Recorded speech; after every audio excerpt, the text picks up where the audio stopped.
औज़ुबिल्लाहिमिनश्शैतानिर्रजीम बिस्मिल्लाहिर्रहमानिर्रहीम अस्सलाम वालेकुम। तो कैसे हैं आप सब लोग? उम्मीद है सब लोग खैर खैरियत से होंगे।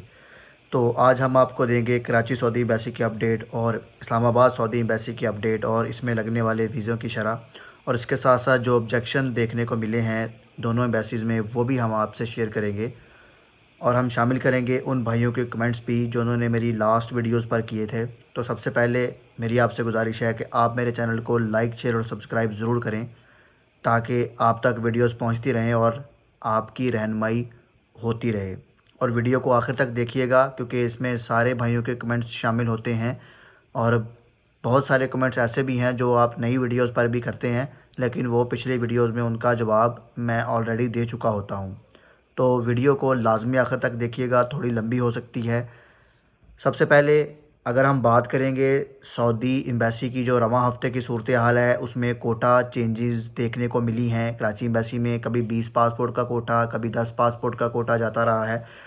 तो इससे जो बहरान है वो थोड़ा सा एम्बेसी पर बढ़ेगा आने वाले दिनों में, क्योंकि जो एम्बेसी की सूरत हाल है इसमें ये होता है कि जो आपका वीज़ा है वो जो आपका एजेंट आपसे कहता है कि उसने सबमिट करा दिया है एम्बेसी में, जबकि वो एम्बेसी में सबमिट नहीं होता। या आप एक करेक्शन कर लें, वो एम्बेसी में नहीं होता, वो ड्रॉप बॉक्स में जाता है। ड्रॉप बॉक्स में जब आपका पासपोर्ट जाता है उसके बाद वो एक लाइन में लगाते हैं, उस लाइन के बाद ही फिर आपका पासपोर्ट का नंबर आता है। तो जिन भाइयों की डेट 14 तारीख को चेंज हुई है उनके वीज़े लगना शुरू हो चुके हैं, और अगर उनके वीज़े लग गए हैं तो वो लाजमी कमेंट्स में बताएं कि वीज़ा उनका लग चुका है या नहीं। 14 तारीख के वैसे जो वीज़े हैं वो कराची एम्बेसी ने इस रवां हफ्ते में लगाना शुरू कर दिए हैं। तो अगर उनमें से किसी भाई का वीज़ा लगा है तो वो लाजमी कमेंट्स में बताएं। उसके अलावा जिनकी डेट 15-16 को चेंज हुई है, इस वीक नहीं लेकिन अगले वीक में इंशाल्लाह उनके वीज़े भी लगना शुरू हो जाएंगे।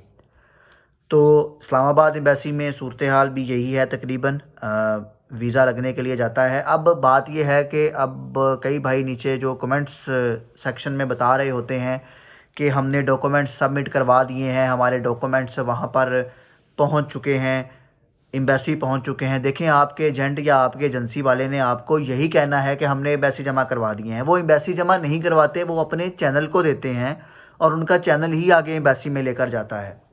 तो इसलिए मेरे भाई जब आप कमेंट्स किया करें तो मैंने पहले भी बोला है कि वीज़ा कैटेगरी आप लाजमी नीचे मेंशन किया करें। इसके साथ साथ आप ये भी बताया करें कि आपके डॉक्यूमेंट की सबमिशन कब हुई है। सबमिशन का मतलब ये कि एम्बेसी आपने जो एजेंट को है वो कब दिए हैं, ये लाजमी बताया करें। और जिन भाइयों की आज डेट चेंज हुई है वो भी कमेंट्स में लाजमी बताएं, क्योंकि जो पिछले भाइयों के वीज़े लग रहे हैं वो पता लग सके। क्योंकि आप लोगों को सिर्फ ये पता होता है कि हमने जी 14 तारीख को सबमिट करवाए हैं, ये बताया करें कि डेट आपकी आज चेंज हुई है। ठीक है, सबमिशन तो कईयों ने 15-15, 20-20 दिन पहले भी करवा लिए होते हैं। अब एक यहाँ पर जो हमें सबसे बड़ा मसला देखने को मिलता है कि जी मैंने अपना पासपोर्ट एजेंट को भेज दिया है। मेरे भाई, सिर्फ पासपोर्ट की बात नहीं होती, आप ये लाजमी श्योर करवाया करें कि आपका वकाला भी बना है कि नहीं, या आपका अक़द अमल वहाँ से आ चुका है नहीं। क्योंकि अब आपको पता है कि जो अक़द अमल है ये इस्लामाबाद एम्बेसी में भी इसकी ओरिजिनलिटी शुरू हो जाएगी फरवरी से। तो इसलिए जो अक़द अमल वाला सीन है, जो अब अपने वकाले बना रहे हैं, उनसे गुजारिश है कि आप लोग अपना अक़द अमल सबसे पहले बनवा लें ताकि आपको इंतज़ार ना करना पड़े। अब हम शामिल करेंगे उन भाइयों के कमेंट्स जो उन्होंने मेरी लास्ट वीडियोस पर किए थे, और कई सारे मसले मसाइल देखने को मिले हैं। अब इसमें यह है कि एक भाई कहते हैं कि मेरे डॉक्यूमेंट्स 15 जनवरी से जमा हुए हैं लेकिन अभी तक डेट नहीं हुई चेंज। वो कह रहे हैं कि खांचा केस है, स्पेशल केस में लगेगा, मेडिकल एक्सपायर है और अक़द अमल का भी खांचा होगा। मेरा वीज़ा बायोटेक्नोलॉजी स्पेशलिस्ट का है, मेरा टेस्ट भी पास है सऊदी हेल्थ कमीशन का। ये बता दें कि मेडिकल एक्सपायरी का खांचा लग जाता है और कितने दिन लगते हैं। खांचे वाला केस अभी तक मैंने पैसे नहीं दिए, एजेंसी का अपना ड्रॉप बॉक्स है, वो वीज़ा लगा के पैसे लेंगे, एडवांस खांचा बताया जाए, एडवांस खांचा लगेगा। अच्छा, इन भाइयों ने कहा कि 15 जनवरी से इनके डॉक्यूमेंट जमा है। मेरे भाई, सबसे पहले ये है कि आपका टेस्ट पास है, ठीक है, बायोटेक्नोलॉजी का। उसके बाद क्या आप मुझे ये बता सकते हैं कि आपका जो वकाला है वो कौन सा है? ठीक है, वकाले पे आपकी जो वीज़ा कैटेगरी है वो कौन सी लिखी है, अगर लेबर की है या आपकी स्पेशलिस्ट फील्ड की है। तो मेडिकल एक्सपायर है तो आपने पहले ही अपना मेडिकल करवा लिया था, ये सबसे बड़ी गलती है। अगर आपका वकाला बना है या आपको वीज़ा इशू हुआ है तो ये एजेंसी का फॉल्ट है, या अगर आप पहले ही एजेंसी से लिंक्ड हैं या अगर आपने पहले मेडिकल करवा लिया है तो ये आपका फॉल्ट है। अब देखिए, आपको मेडिकल दोबारा करवाना पड़ेगा, लेकिन अगर नहीं तो जी हाँ, इसका खांचा चलता है। खांचा पैसे को कहते हैं, पैसे चलते हैं इसके, आपको एक्स्ट्रा पैसे देने पड़ेंगे, जुर्माना देना पड़ेगा जिसको कहते हैं, जिसकी वजह से फिर क्या होगा कि आपका जो मेडिकल है वो सेट कर लेंगे। और अब दूसरी बात आप अकद अमल की कर रहे हैं, ठीक है। अकद अमल यानी कि एग्रीमेंट लेटर। मेरे भाई अपना वीज़ा लाजमी चेक कर लें इस चीज़ के बारे में। आप एक स्पेशलिस्ट फील्ड से हैं, बायोटेक्नोलॉजी से हैं, तो स्पेशलिस्ट फील्ड का अगर आपके पास अकद अमल ही नहीं है, मुझे नहीं पता आप किस जगह पे आ रहे हैं, अपनी वीज़ा कैटेगरी लाजमी चेक कर लें। अकद अमल खांचे पर लगवा रहे हैं तो इसका मतलब यह है कि वो कोई भी अपनी तरफ से अकद अमल या कोई भी कंट्रैक्ट अपनी तरफ से, अकद अमल एग्रीमेंट लेटर को कहते हैं, कंट्रैक्ट लेटर को, जिसकी बिना पर आप यहाँ पर आकर उस कैटेगरी के लोग होते हैं। अगर वो आपने खांचे पर लगवाना है तो ज़ाहिर बात है फिर आपको खांचा उसका देना पड़ेगा। वो कोई सा भी अकद अमल बनाएंगे, एग्रीमेंट लेटर बनाएंगे, उस पर साइन होंगे और आपका जमा हो जाएगा, ठीक है। यहाँ पर आकर आपको ये भी नहीं पता, अकद अमल पर हर चीज़ आपकी मेंशन होती है। अगर आप किसी स्पेशलिस्ट फील्ड से हैं, आपके कितनी आपकी तनख्वाह है, क्या सिस्टम है, वो सारा अकद अमल पर लिखा होता है।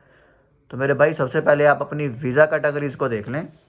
मुझे इस चीज़ की कोई समझ नहीं आ रही, आप स्पेशलिस्ट फील्ड से हैं और आप अकद अमली खांचे पर बनवा रहे हैं, तो ये काफ़ी ज़्यादा हैरानकुन बात है। तो पहले अपनी वीज़ा कैटेगरी चेक करें, उसके बाद आप जिस जगह पे आ रहे हैं उन्हें कहें कि आपका ओरिजिनल अकद अमली भेजें। कितनी सैलरी पे आप आ रहे हैं, क्या कर रहे हैं, क्या काम है आपका, तो ये भी आपका टेस्ट भी पास है, तो ये बड़ी एक हैरानकुन सिचुएशन है। इसको चीज़ को चेक कर लीजिए लाजमी। अगले भाई कहते हैं, एजेंट कहता है वीज़ा लग गया है लेकिन ऑनलाइन डेट चेंज नहीं हुई। तो मेरे भाई बात ये है कि डेट तो चेंज होती है, लेकिन हाँ, अगर जिनका उसी दिन ही सबमिट हो जाए ना एम्बेसी में पासपोर्ट, तो उनकी डेट चेंज नहीं होती। मेरा साइक खास का वकाला लगा है 18 जनवरी को 2700 रियाल में। जी हाँ, वैसे तो 2500 रियाल में है, लेकिन 2700 रियाल वो किसी अंदर चैनल ने ले लिया है, तो 2700 रियाल 2500 रियाल में लगता है वैसे, लेकिन आपका साइक खास का 2700 में बना है। भाई 16 जनवरी 2025 को साइक खास की डेट चेंज हुई है कराची एम्बेसी में। वीज़ा कब तक इशू होगा देखें। अगर 16 जनवरी को डेट चेंज हुई है तो इसका मतलब है 3 से 5 दिन में प्रोसेस होता है वीज़ा, ठीक है। वो आपके डॉक्यूमेंटेशन चेक करते हैं। डेट चेंज का मतलब ये नहीं होता मेरे भाई कि आपका वीज़ा स्टैंप हो जाएगा। डेट चेंज होता है कि वो एम्बेसी ने अपने अंडर रखा है, वो 3 से 5 दिन लगाती हैं। अब अगर आज डेट चेंज हुई है तो वीकेंड है, तो इसका मतलब है कि एक हफ़्ता अगला लग जाएगा और उससे अगले हफ्ते में भी बात जा सकती है। 14 डेट को पासपोर्ट जमा है, क्या इस्लामाबाद एम्बेसी में अभी तक डेट चेंज नहीं हुई? तो मेरे भाई आपका सिर्फ अभी पासपोर्ट जमा हुआ है, आपको तो पता है कि आपका अकद अमल आपके पास है, आपने देखा है, अपना एग्रीमेंट देखा है या अपना वकाला देखा है। अगर ये चीज़ें नहीं हैं, आपका नेवटेक क्लियर है, अगर ये चीज़ों के साथ जमा करवाया है 14 जनवरी को, तो वो पासपोर्ट आपका एम्बेसी जमा नहीं हुआ। वो पासपोर्ट अभी आपका चैनल के पास है, उसके बाद वो आपका एम्बेसी में जमा होगा। जिस दिन मेरे भाई आपकी डेट चेंज होगी आपने लाजमी बताना है।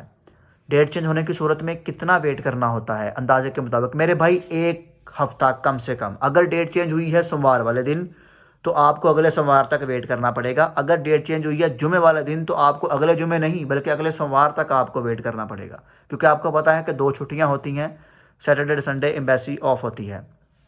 एक भाई कहते हैं कि वीज़ा प्रोटेक्टर हो गया है लेकिन अभी तक टिकट बुकिंग कंपनी की तरफ से नहीं हो रही सऊदी अरब की बाइक राइडर के लिए। तो मेरे भाई टिकट बुकिंग तो ये कंपनी का इशू है ना। कंपनी आपको पैसे दे, आप टिकट करवा लें, आप अपनी कंपनी से ये बात कर लें।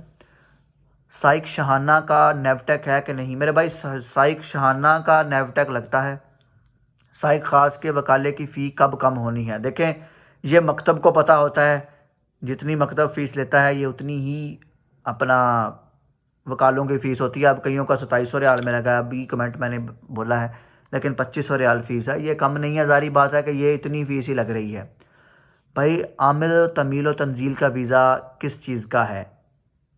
लेबर वीज़ा में या वीज़ा ठीक है या नहीं। देखिए, आमिल तमीलो तनजील का मतलब होता है कि ये लेबर से नीचे की कैटेगरी होती है, होता ये लेबर के अंदर ही है। ठीक है सर, मेरा साइखास का वीज़े की डेट 16 जून को चेंज हुई है, लेकिन अभी तक अंडर वर्किंग है। तो मेरे भाई वेट करें, इंशाल्लाह लग जाएगा। 16 कम से कम हफ्ता डेढ़ तो लगता है, क्योंकि उनके पास एम्बेसी के पास और पिछले वीज़ों की कैटेगरीज भी होती हैं, वो बेसिक कैटेगरी वाइज आपके वीज़े लगाते हैं। भाई पोलियो का ओरल वैक्सीन का सर्टिफिकेट वैलिड है या नहीं। मेरे भाई पोलियो का एक ही सर्टिफिकेट ऑनलाइन निकलता है, ओरल वैक्सीन का ही निकलता है, क्योंकि पाकिस्तान में यही चलता है। तो आप वो ऑनलाइन बनवा सकते हैं। पहले 3/1 को 2025 डेट थी, अब 21/1/2025 होगी कराची एम्बेसी में। तो मेरा भाई आप देखें आपका आज वीज़ा लगा है या नहीं। ठीक है, आप लाजमी मुझे कमेंट में बताएं, ये अली रज़ा कियानी है कोई, आपका आज वीज़ा लगा है या नहीं।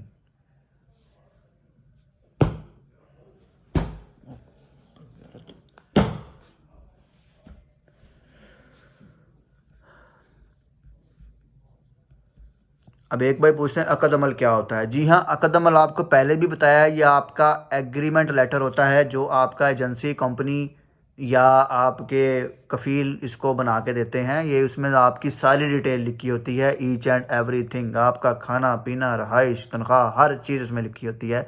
आपका एग्रीमेंट, आपकी हर चीज़ इसमें शामिल होती है। तो मैं उम्मीद करता हूँ कि आपको वीडियो ये पसंद आई होगी। अगर किसी भाई का कोई कमेंट है, कोई मसला है, वो लाजमी बताएं, और जिन भाइयों की डेट आज चेंज हुई है वो लाजमी कमेंट्स में बताएं। और जिन भाइयों के वीज़े लगे हैं, एक लाइन में लिखने का कोई मसला नहीं होता, आप एक लाइन में एक चीज़ को लिख सकते हैं, इसमें कोई प्रॉब्लम नहीं। अगर आप ये वीडियो देख रहे हैं, आपकी डेट चेंज हुई है, तो आप लाजमी नीचे कमेंट्स में बताएं, ताकि और भाई जो कमेंट करना चाहते हैं उनको पता लग जाए कि कितना अप्रोक्सीमेट टाइम लगता है। वीज़ा कैटेगरी भी बता दिया करें, और डेट चेंज हुई है वो भी, और जिनका वीज़ा लग चुका है वो भी। तो अपना ख्याल रखिएगा, मिलते हैं नेक्स्ट वीडियो में। अल्लाह हामी नासिर।